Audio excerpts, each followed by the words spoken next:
And I've been talking with my community, with my clients about what would life look like if you truly showed up in faith. Right. And it doesn't have to be faith in a specific religion, like you're saying, but I'm saying faith in yourself, faith in the process, faith in a divine power, faith in miracles, faith in life, faith that everything's going to work out, faith Yeah. in principles. Yeah.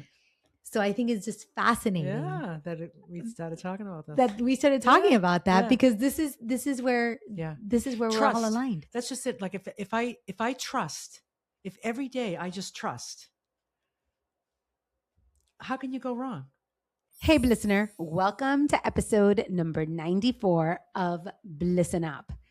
If you've ever wondered whether it's too late to change your life, or if you've ever felt called toward something that is sparking your curiosity, or if you've ever desired to live a life that is simpler, more meaningful, and a little more intentional, today's episode is for you. Now, if you've been here a while, you may have heard me talk about my dear friend Lulu, who we met in an interesting turn of events last year. If you want to hear more about that story, you can go to episode number 93, which was last week's episode. I share a lot about her. And also episode number 49, When Dreams Come True. I talk about her as well. But today, I am sitting with the actual one and only Lulu to talk to her about her life, her transformation, and all the lessons that she's learned since she reclaimed a new identity at the age of 55. We're going to be talking about how transformation does not happen all at once, rather step by step, about the power of releasing addictions, the power of stepping into clarity, and the power of daring to live a life of design. This episode is going to be so great, and I cannot wait to share my dear friend Lulu with you. Now, I do want to let you know that when we started recording, the first few minutes of our recording didn't come through because we had internet glitches. So you're going to find the episode kind of just jumping right into our conversation. So I hope you'll enjoy it. Let's dive right in. So I just think it's so funny that you traveled all the way from Boston to Florida to escape the winter. Yeah. And we're recording this on the coldest day of Miami. It's so cold. And like, It's so cold. you woke up this morning and you weren't feeling so good. And Yeah. tell us a little bit about that. Oh, I had the sniffles. I woke up this morning. I was just got the runny nose, and I was like, "Oh, I'm still gonna go. I'm still gonna go." And then I thought, "Geez, I should probably consider whether you want me here. Where I have a little bit of a cold." And you're like, "Oh, come on over." Yeah. So if we take a little break for sniffles or to blow your nose, we're all good. We're good. Yeah.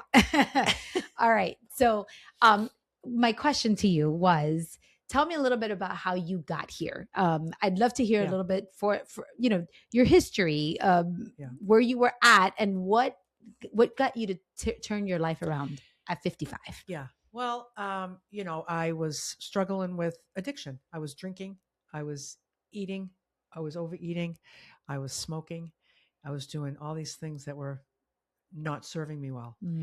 And I think I just hit like a darkness. Yeah. And I was like, it's time to change. And that was at 55. That was at 55. Yeah.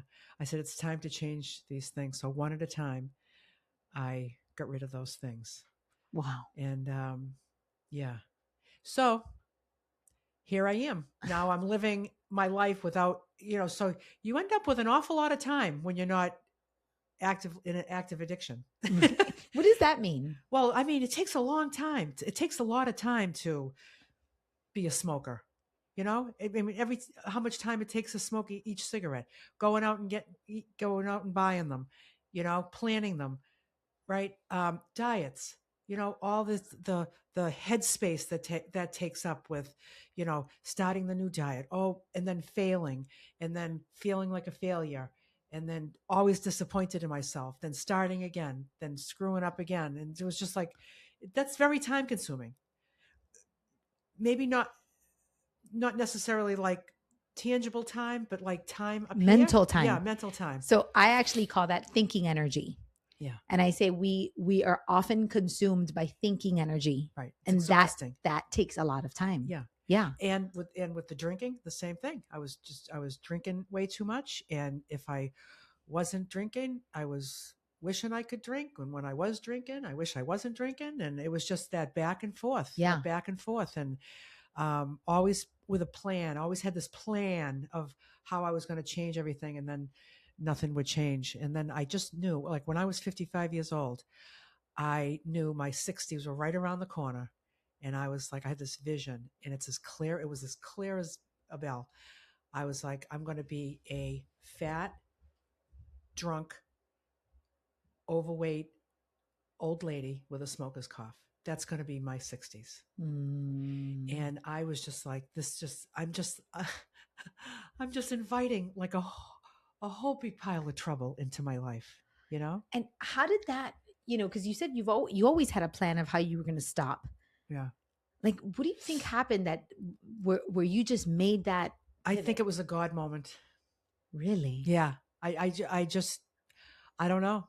I started, and I didn't know if it was going to be my last drink. I didn't know if it was going to be my last cigarette. I didn't know if it was going to be my last cookie, but it was.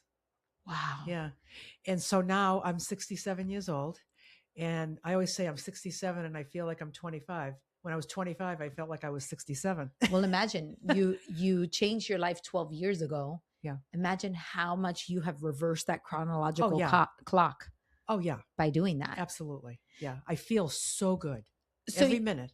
So you started by changing your habits first. That was like your first go around at changing your life. Yeah. Right. But you had a full-time job at the time. Yep. Were your kids still home because I know you have 2 kids? Yes. Okay. And they're adults now. Yep. Okay. So were they still home when you started changing your lifestyle, or were they gone? Yeah. So 12 years ago, 12 years ago, my son was 17. He was 17. Yeah. And I remember when I said to him, I said, I have to tell you something. When I stopped drinking and I knew that I wasn't going to be drinking anymore, I said to him, I said, I got to tell you something. I quit drinking, and I just had to do this for myself. And he was just like, why? And when he said that, I thought, oh, thank you, God. It wasn't too late. Like I didn't just mess up kids, and I didn't mess up their lives and stuff.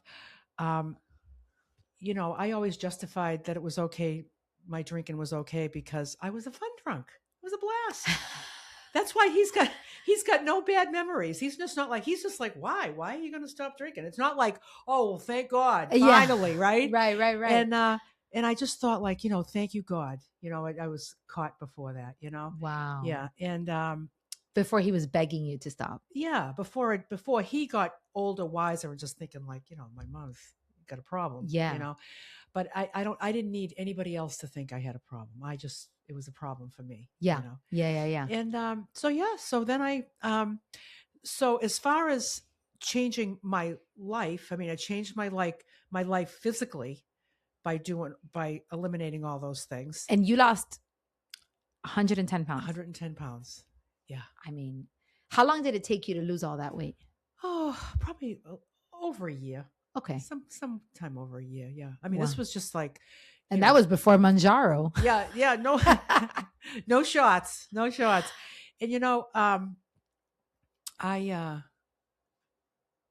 when I first was starting out on my weight loss journey, it was really about, I was like, all I wanted to do was wear the cute jeans. I just want to be in the cute jeans, And I just realized as I was going along, as my life was improving, and I had clarity. Now that I got rid of all these addictions, I had this clarity that, what's really important here. Like life isn't a fashion show. It's not like, so I put on the cute jeans and then what? Right. Somebody says, "Oh, you look good in those jeans," and I say, "Oh, thank you." And that's my life. That's what makes my life beautiful. I always say, like, you compliment my jeans or you tell me I look good or whatever. That's all wonderful, and I'll thank you for that. But you compliment my character. Mm. That's a compliment. Yeah. That is when I feel like I get the God wink. Mm. You know? So you said that you bought yourself a lot of time by getting rid of these addictions. Right. So you bought yourself time and you bought yourself apparently some clarity. Yes. So then what did you do with that time and that clarity? What did I do with that time and that clarity? Okay, so it was right around the time that I started getting interested in van life. Mm. And I heard about this van life thing, and I started watching YouTube videos, and I started. How did you? I'm so curious. How did you first learn about it? Was it a YouTube. friend or somebody? No, on YouTube. Like you just I happened just to. saw a video. A video showed up. Somebody was traveling around in a van, and I said, "Well, how cool is that? Wow. That is so cool." So I just started getting obsessed with it, and I started watching them and imagining and fantasizing about it. And one day I was like, I kept thinking, like, every time I was thinking about it, I said, well, you got to get a van. Like, that's step one, right? I got to get a van. Nothing's got, I was going like to the thrift store because I love thrifting. So I'm at the thrift store and I'm buying all these things for my van that I don't have. Okay? Right. Because I'm imagining and I'm like, oh, this would be great storage in a van. This will be a great thing for my van. Oh, this curtain would be great in my van. And, this fabric or whatever. So I had started getting all this stuff, and I was like, I just got to pull the plug and get a van. So I did. I just got a minivan, a Dodge Grand Caravan, And at this time, you still had a full-time job. a full-time job. Yeah. And I just need to ask this question before you tell me a little bit more about the van.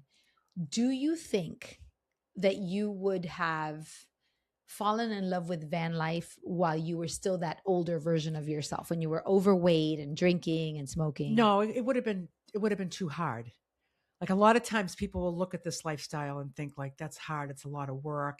You're living in such a tiny space. Everything you do, you got to crawl around. And, um, if you're drinking, you're not going to go live in something you're driving. I mean, that would be a real loser. I get it. Yeah. So, well, I think that's really important because we talk here about living with intention. And I think something that we all want is, like, we want the certainty of the path. Like, where's my life going to lead? Yeah. But I feel like you just don't know No, where and the we next never step know. is going to Yeah, take you unless you just go down that rabbit hole. Like, exactly. at the time when I love that you said all you wanted to be was in your cute jeans, because at the time that you stopped the drinking and the smoking and the eating foods that no longer served you, you were looking to lose weight to stay in your current life. Right. You weren't looking for a different life. No. You just wanted to feel better in your life. I wanted to feel better in my life. Right. Right. But then now you all of a sudden you have this weight loss, you have this clarity, you have this new. Now your life isn't as fulfilling anymore, I guess, right? Or, tell me about that. Well, I mean, my life is very, very full by what this van has brought me. Well, no, but I'm talking about back then. Oh. Like when now you've lost all this weight, you're not enjoying the habits that you had enjoyed before. You weren't enjoying the lifestyle you were enjoying before. Tell me about that transition. How did that feel for you?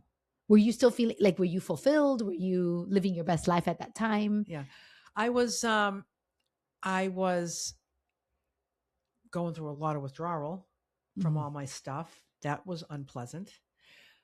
I was trying to redesign my life, my lifestyle, my friends, the things I do for fun. Like, now I don't want to go out to the bar anymore. I don't want to go to restaurants anymore. And I was doing my best to try to fit somewhere in between the old life and the new life, because the old life was everything, Right. right? Yeah. So now it's just like the only thing that's changed is me, but everything around me is the same. Right. So it was just a transition, and it was time.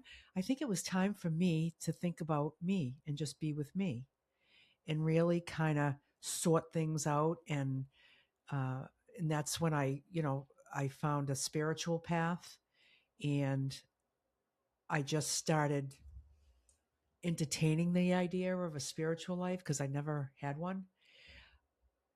And I'm telling you, it was the van that brought me into a community that I just really felt like I fit in. Like I just loved what I really loved is that everywhere I go, I have my kitchen with me. I love that because I like to make my own food. I just Yeah. want my own food, Yeah. Yeah. Yeah. Um, So I'm going to take you back. So you're in this moment of transition, and this is really important because I'm a life coach and I work with one-on-one clients, and I've had clients who have battled with addiction. Yeah. I've had that, and I understand that gap in Yeah. between your old life and your new life. Yeah. And when you are changing and you're doing all this work and you're working with a coach and you're making adjustments, and then you're changing but your life stays the same, now you have the responsibility of looking outside of your fishbowl to see where else you fit. So I'm really fascinated by the fact that you're just browsing one day on YouTube, Yeah. and you find this video, and that video just gives you a whisper. It's Gives just me a spark. It gave you a spark, and it was a rabbit hole that now your curiosity started leading you down. And it just entertained me because then when I got my van, I'm building it out. Now I'm learning carpentry skills, and I was loving that. Putting all this cute stuff that I picked up, and I'm putting the curtains up and everything. And I have this little like tiny home, just like your little office here, the little tiny she shed. It was like almost like a she shed, and it just totally consumed me. Like it just, in like the best of ways. in the best of ways. Yeah. So you said you had started buying all this stuff for your van before you even had a van. I was manifesting it before it was even there. And then, how did you have the courage to just go and say, I'm going to buy it, I'm doing it? Yeah. Well, I said, what I'm going to do is I'm going to get a minivan. I'm not going to get a cargo van that people build out. I'm going to get this just a regular soccer mom minivan, and I'm going to make it work. So I took all the seats out of the back. I had them all taken out. I had a carpenter come in and build me a floor. And then I had to build a bed and everything in there. It was the cutest little thing. And then I just started using it. I started using it on little trips because I was still working, Yeah. And I was so excited about this van. And it was my only driver. So this was the only vehicle I had. It's not like I had another car and this. And I would drive to work, and I would park in the parking garage. And on my lunch hour, I would be so excited about the van. And I wasn't going out to eat with the girls anymore, going out, right? I wasn't doing all that stuff anymore. I would go down to the parking garage. I would climb in the back of my van, and I would just sit there in my bed, just looking and just being there. And I just loved it. I just loved it. Oh my God. Yeah. That is such a great story. Yeah. And then, so you said you started taking little trips? Very little trips. Yeah. Because I would just do maybe on the weekend, I would go somewhere for a couple of days locally. Then my daughter lives in Iowa. So that's like a 3-day road trip for me. So I would take like a week's vacation. So that's 5 days, and then 2 days on either end with the weekend. Then I'd make it on a holiday week. So I'd get a Monday off too. So it'd be 5, 6, 7, 8, 9, 10 days. So I would take the 3 days to go travel to Iowa. I would visit her for 3 days, and then I would take 3 days to get back. So that was like my biggest trip. And when I took that first trip, I thought, am I going to want to drive 19 hours driving in a car? I've never done such a thing ever in my life. I'm like, what if I'm like bored? What if I just don't want to drive anymore? Like what, I loved every minute of it. I'm driving through states I've never driven through before. I never drove all through New York and upstate New York and Pennsylvania and Ohio and Indiana and Illinois. I never drove through those states before, and I was just fascinated by the all the farmland and stuff. It was just fun. And you did this by yourself. Did it all by myself. Were you even a little scared? Not even a little bit. And how old were you at the time when you did that? I bought that van in 2017. So that was 9 years ago. Wow. Yeah. Wow. So you were 58? Yeah. Yeah. So about 3 years after you had changed your lifestyle. Right. Yep. Now you're just daring. Now I just, oh yeah. Now you're like, oh yeah, I'll go anywhere, do anything. You know, in your cute jeans. No, it's really funny about the jeans. Now that I can wear the cute jeans, I don't want to wear the cute jeans because they're not very comfortable. I like the elastic waist. You know, it's funny that you say that because my husband, he lost a lot of weight too. And my husband always says, you know how you know that you're ready to cheat on your diet when you don't want to cheat on your diet. If you're still thinking about cheating on your diet, chances are you're not ready. It's probably going to happen. But when you don't want to cheat on your diet, and that's how I felt about the jeans. It's like by the time that you can do this thing, you don't want it anymore. Isn't that funny how humans work? It's just crazy bunch. We're a crazy bunch. Yeah. Okay, so you've taken this big long trip, this 19-hour trip, and you are having lunch in your minivan, manifesting your life. When you were sitting in that minivan, would you dream of what it would be like? I dreamt of what it would be like going for long extended periods. I could think about that, but never a YouTube channel. It wasn't even on my radar at all. Yeah. So again, and this is such an important thing. It almost seems like your clarity has been unfolding step by step. Step by step. You know, so even when it came down to meeting you and Kathy, like it's just all part of the whole plan. Master plan. And just to be clear, because of the time, I love timelines. I just love timelines and I love connecting the dots. Your spiritual journey, that came between the 55 and the 58. That was before you were on the road? Yeah, it was brewing. It was brewing. Yeah. You were already like like you were already trusting in the divine and all that. Yeah. Yeah. That's beautiful. Okay. So then when do you decide I'm going to just quit my job and go all in? Well, it was when, so when COVID hit and we were all sent home to work from home. Yeah. I thought, this is great because I've never worked from home before, ever in my life. And I was like, oh, I get to work from home. So now I'm working from home. And I hated it because I didn't want to work. Like, I felt like it was like this pesky job was getting in my way. Like, I want to do laundry. I want to get some stuff done around here, you know? And it's like, I have to keep looking at the computer, you know? And I was like, wow, I don't like this as much as I thought. After 2 months, they put out this, they called it a voluntary separation incentive program. They were seeing who wanted to voluntarily separate from the firm, right? So I was like, sign me up right now. So you didn't even think twice about it. No, I didn't think twice about it. In fact, I sent them an email saying, I'm interested in this, saying, they said, you're not supposed to respond until June 1st. I was like, oh, June 1st at midnight. I let them know. So. And you'd been working by now like 40 years, right? Probably 45, yeah. So was this an early retirement for you? Early, or were you at retirement age already? I was 61. Okay. I was 61. And so I left there in June. And in June, they gave me 6 months severance. So I got paid for 6 months right through December when I turned 62. And then I started Social Security. Wow. Just another divine just a divine plan. That's synchronicity. Yes. It's just all mapped out. Perfect. Wow. So did you have a fear at the time when you retire, quit your job or took that package and went out on your own? Did you have a fear that you weren't going to be able to like maintain your financial lifestyle by being on this van? Like, were there any fears during this time when you did this move? No, I just trusted.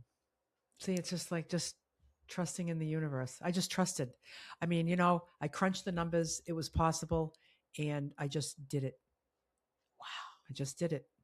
And I've always been smart with money. So I've set myself up pretty well. Okay. Yeah. So I'm good. Wow. Yeah. Okay. So then you go out and you start, but I know from your videos, you still have a house. I still have a house. Yep. So tell us what you did with your house. Yeah. So I have a house with a whole pile of bedrooms, and I just have them all rented out. And when did that happen? Like, when did you decide to do that? That happened when I got divorced when I was 50. Got divorced when I was 50. And we had that house for probably 20 years. The house was paid for. I bought him out. So I had to get a mortgage. And I was like, I don't want a mortgage. I don't want a mortgage. So I had a mortgage because I had to get a mortgage to pay him out. So I got a 15-year mortgage. And I said, I don't want a mortgage for 15 years. I don't want a mortgage when I'm 65. So that's when I started renting rooms in my house. So you did that long before Yeah. you see, this is so cool. So you were already set up for this. I was set, yeah. Yeah. Wow. Yeah. And so then I just, and I worked overtime. I would do some OT. And having the people that live with me, between all of that, I paid the 15-year mortgage off in 7. Holy cow. Yeah. It was great. Wow. And then when I had it paid off, I was like, oh, I kind of like having these people around. It's kind of cool, so I didn't feel like I needed to end that whole thing, That's interesting. I thought you had done that so that you could enjoy van life. Mm-mm. That's so interesting. So you had already set yourself up for that. I set myself up. Wow. I mean, that whole idea came into play for a whole different reason, but it serves this purpose too. Well, one of the things that I teach is that you're always in training for something bigger, right? Life is always training you for something bigger. And as you're saying this, it's just like ringing in my head of like,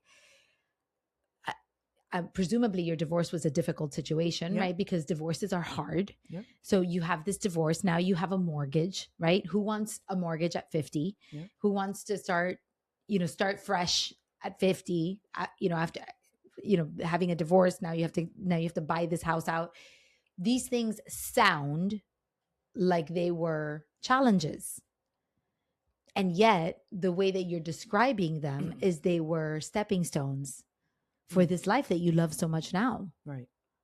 Yeah. Did you see it at the time? No, I was just trying to find solutions. Like, instead of sitting in the problem, I was like 4 or 5 years away from this major transformation of myself. And there I was. I said, I'm not going to sit in this problem. I'm going to solve it. And that's what I came up with. And it worked really well. And it was training you. It was training me. Yeah. Wow. Yeah. So today, you not only live in your van, rent out your house, eat healthy, but you also have created a dynamic second, I guess, business, for lack of a better word. I guess it is. Right? Yeah. Because you're a YouTuber. And you tell us a little bit about that. Well, when I started going to women's meetups, women's camper van meetups. Okay. So I would be at these meetups, and there would be these YouTubers there, and they would say, "Can we tour your van?" So I was like, "Sure," So we would do a whole tour, and for their channel. And she would say, like, you should think about maybe starting a channel yourself. If you want to, I could help you get started. And I thought, nah, I'm not going to do that, but thanks anyway, And then about maybe 3 months later, I went to another women's meetup. There was another YouTuber there that did a van tour of my van. And when she was done with the tour, she says, I think you'd have a great channel. You should really have a channel. You'd like to get a channel. I'll help you get started. And I was like, let me think about it, and something, I didn't tell her, I didn't say yes right away. I think, a few weeks went by, and I contacted her, and I was like, something, what do I do? What do I Ah, do? I said, now you got me curious.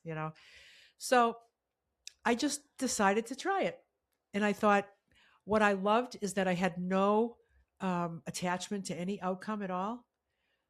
This wasn't going to define me of whether I'm a success or a failure, or if I'm good or if I'm bad, or it's going to be whatever it is. If I don't enjoy it, I'm going to stop because I am retired. So I knew there was going to be things involved. I never call it work. Like, people will call it work because you say like, "Oh, I'm working right now." If I'm editing film and answering comments and all that, that could be considered work. But I never call it work because it doesn't even feel like work. and I can attest to that Yeah, yeah, because I have been behind the scenes with you, and the way that you show up, yeah, it's like everything you talk about with desire. yeah, It's so cool. So this surrendering the outcome, yeah. doing things that you want to do and not feeling that responsibility to have to keep doing it if you don't want to do it. Like all these things that you are living by, these principles that you're Yeah. living by. Were you always this way? No, I think that what's really important to me today is simplify. It's just to keep my life simple, and I don't have that busy head anymore with just stuff rolling around, and I want to keep it that way. So I don't want a YouTube channel that's going to stress me out, or I'm going to wonder what you think of me, or I'm going to say, is this a bad video? Was this a good video? Should I put this up? Should I? It just, I don't want to live like that. I just wanted to just simplify not just my life in general. Like, I simplified a lot of things when I think like, yeah, I don't want to do that anymore. I don't want to brush my hair anymore. So this is what you do when you don't want to brush your hair anymore. Just take it all off, right? I don't want 50 pairs of earrings and 10 necklaces, and I don't want that anymore. I have one necklace and these two pair of earrings. That's the end. Right. The end. Right. I bracelets and watches kind of bug me. Rings bug me. Rings look beautiful, but I don't want them. Mhm. It just feels very simple. I don't take jewelry on and off. These stay on. They never come off, no matter what I'm doing. Um, so not only do I look for areas in my life to keep my life simple in the general sense, but I got to keep things simple up here too. Yeah. Yeah. But would you say that I guess I want to understand, like, how did you um what's the right word that I'm looking for?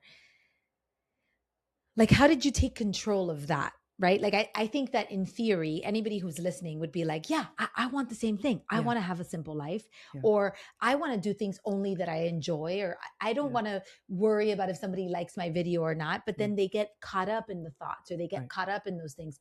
How do you think you actively adopted that? I would say getting rid of fear. I think I lived with a lot of fear when I was younger.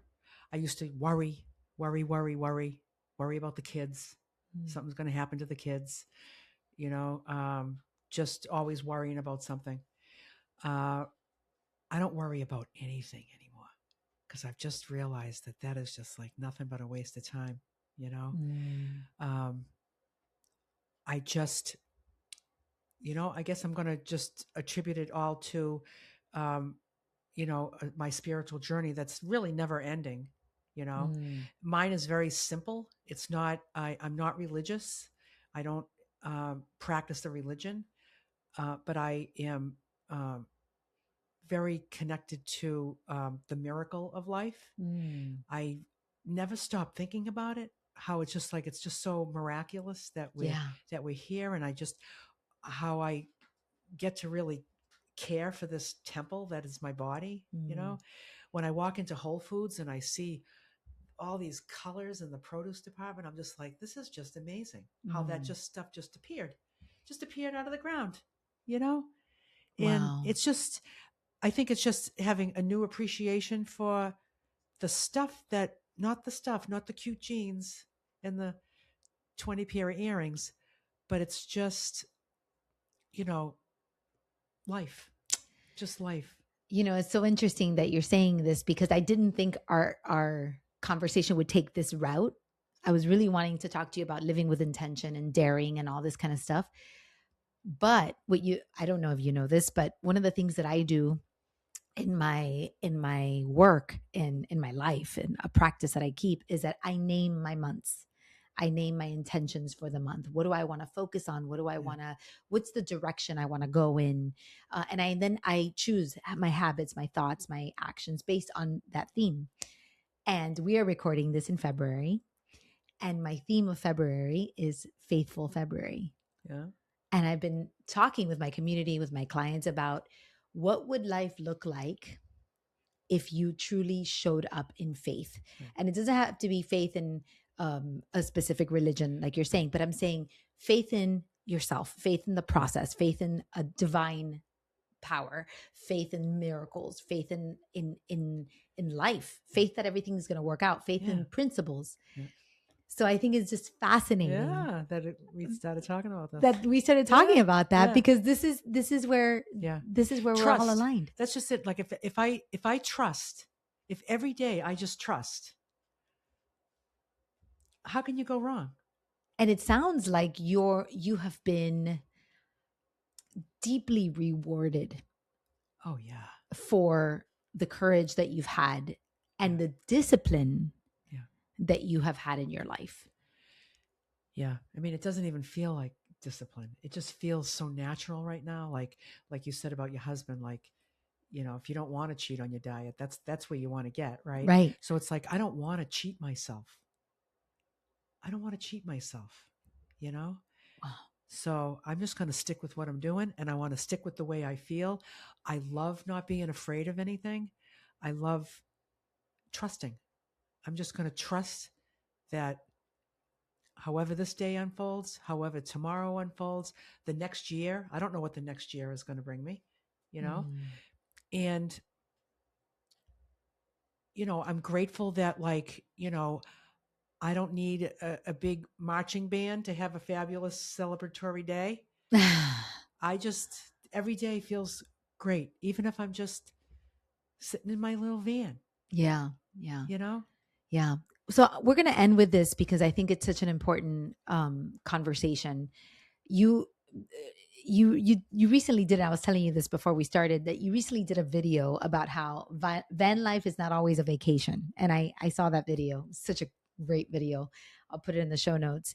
But you were talking about how the way that you approach your life and how people sometimes think that if they're going to be in van life, they're on vacation, but you have a very regular life, even when you're just traveling with your home.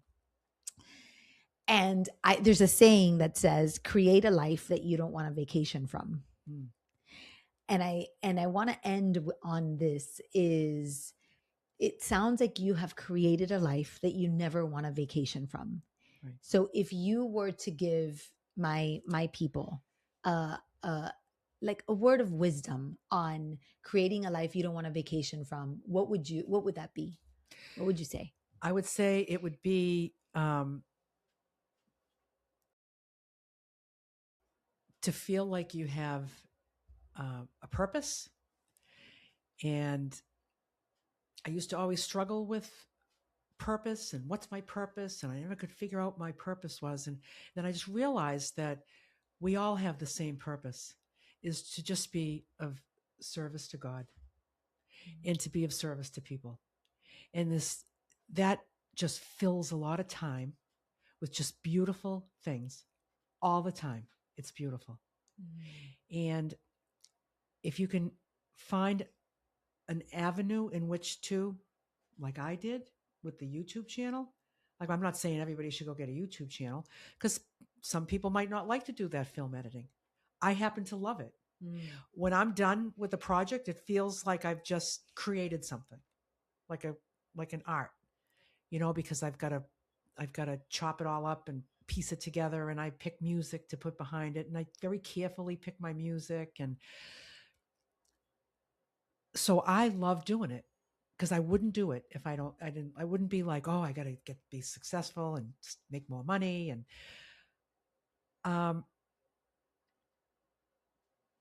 yeah, my purpose is just I'm hoping that I'm bringing joy to a lot of people. That just comes right back to you.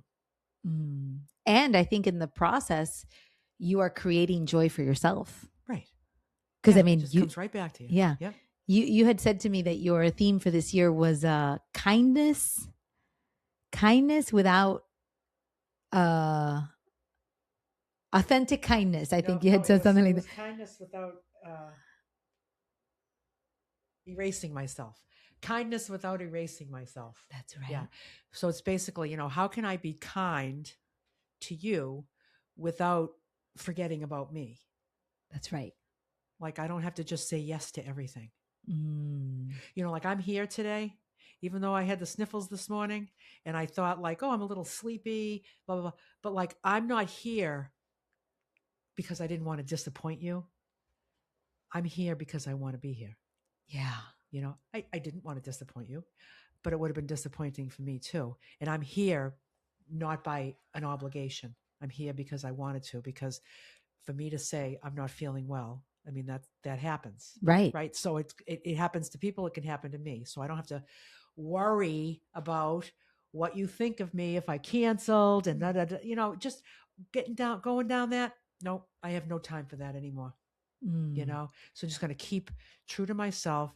And there's opportunities everywhere to be kind and useful and helpful to people. They're everywhere. You just Mm. have to be paying attention. Wow. Yeah. You got to be Yeah. paying attention. They're Yeah. there everywhere. Yeah. So live true to you. Do things that bring you joy. Yeah. Be kind, but don't erase yourself. Yeah. Act with purpose Yeah. and be of service. Yeah. I mean, I that's what I'm. And don't hurt yourself. If you're hurting yourself with substances or you're hurting yourself with fear, just always being afraid of everything, that's hard. That's not an easy life. Yeah. And it's just trust. All of that comes down to trust. Yeah. It all comes Faith. down to trust. Faith. Faithful February. So, Yeah. very last question today. What brings you bliss? What brings me bliss today? Oh God. Or at least sparks of bliss.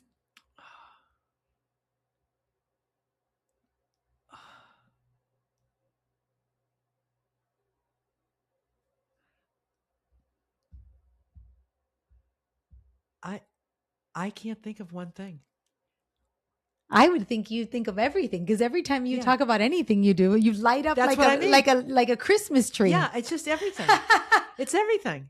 It's absolutely everything.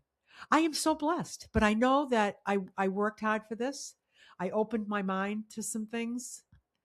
I stretched myself, with this whole faith and trust. But I love like making my salad. Like I love doing that, like just let me slice and dice and then I love eating it. I love cleaning up afterwards. I don't know. I just love it all. So would you say you live a blissful life? I live a blissful life. I really do. In my world, I live a blissful life. But there might be people from the outside looking in that might think that, oh, she hasn't had a piece of birthday cake for 12 years. She's not living, I don't know. Yeah. I know a lot of other things that feel a whole lot better than eating a piece of birthday cake. Wow. Yeah. That's amazing. So there's people that think I live like a kind of a deprived life or just odd. And I know that I'm odd and I like it. Well, I like you, Lulu. I like you too, Caroline. I think you're awesome. I like you too. And I say that I'm going to tell you, I want to be like you when I grow up. I have certain people in my life, Susan Ford Collins, who is my life coach, and you're a close second of people that I look at that are just a little bit ahead of me, that I can say, I want to live like that. Yeah. Maybe not in a van. Yeah.